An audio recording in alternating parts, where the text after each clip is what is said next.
So we're back here with Ethan again, one of our collegiate baseball players. We're working on the elbow. He actually had Tommy John UCL reconstruction. Nice looking scar that he's got. We're also working on his back, and anytime we have athletes come in with back pain, a lot of which are PARS fractures, we're going to show you some of the stretches that we do with those athletes and some of the things we do manually to get them in better positions so that they can get into better positions when they move through the throw or swing or even sprinting for that matter. A PARS fracture is really a break through this bone here, and a lot of these are pseudo PARS fractures that we see where athletes have hyperextension mobility like Ethan here.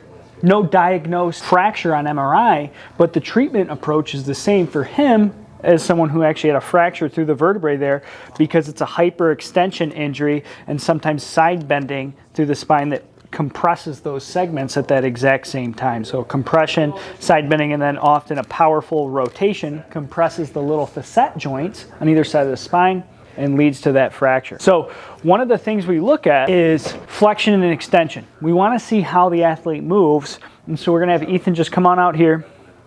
And we've been working with him for a few weeks on this, a lot of core stability. We just kind of look at the posture.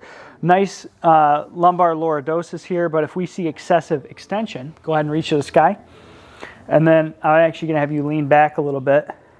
And you see a lot of hinging through that low lumbar region, which is actually better than where he was before. Any pain with that?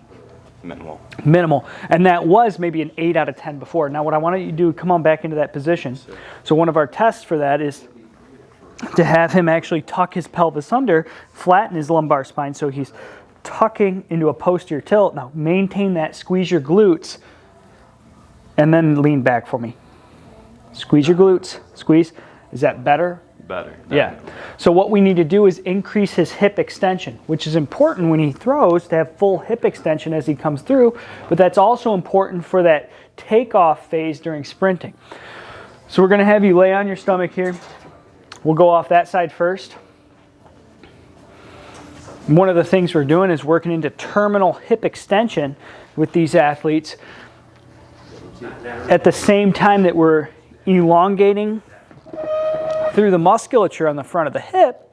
We're also going to mobilize through the joint itself.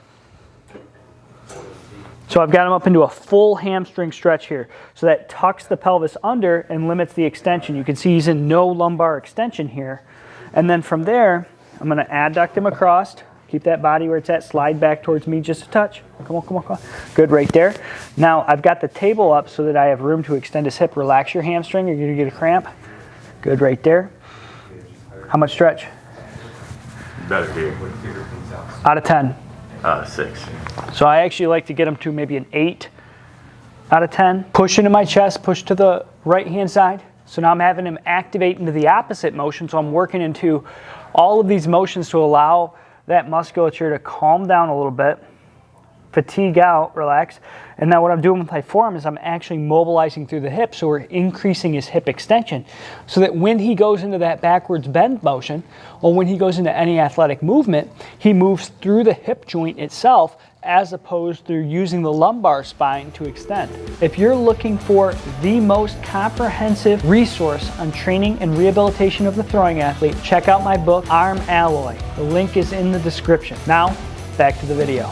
So we're switching over to the other side now because he actually has a limitation on both sides. Relax. Knee into the table. Good, relax. Into my chest. Relax. And Ethan's one that actually, he has a lot of hip mobility into rotation, but his extension has been limited and his glute strength is also limited. So we're going to go right from something where we're stretching into this motion. We'll move into the thoracic spine so we can hit above and below and increase his mobility there.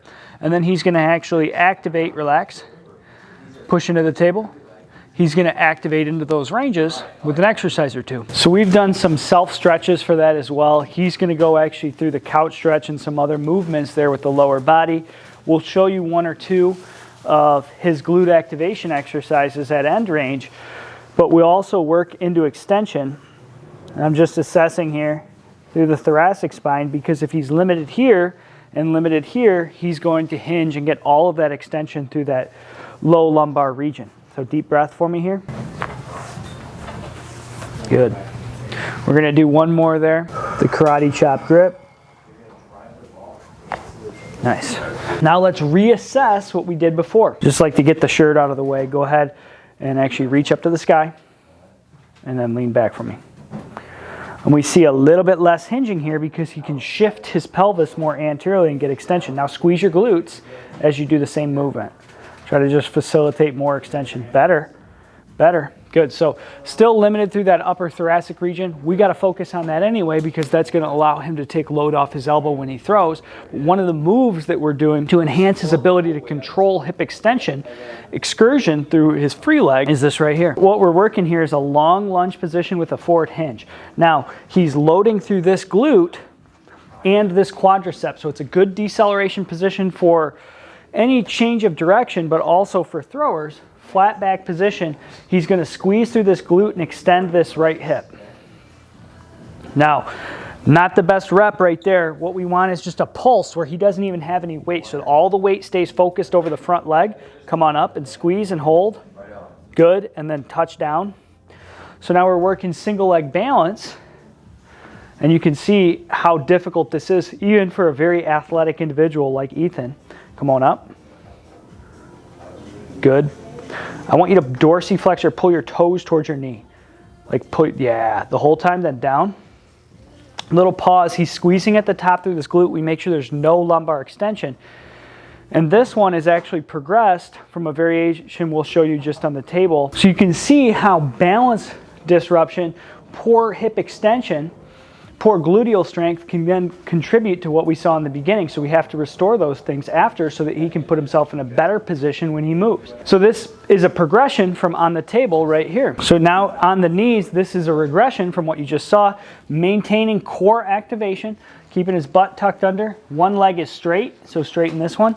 He's just going to squeeze and extend through that hip without allowing anything here. And he's squeezing and holding at the top. Pull those toes this way. A little more glute activation. There's a ton of things we do with these athletes. This is just a little snapshot in time of some of the things that we're thinking about and some of the things we're working on. If you guys like this video, make sure to hit the thumbs up, subscribe to the channel. Ethan's going to go back.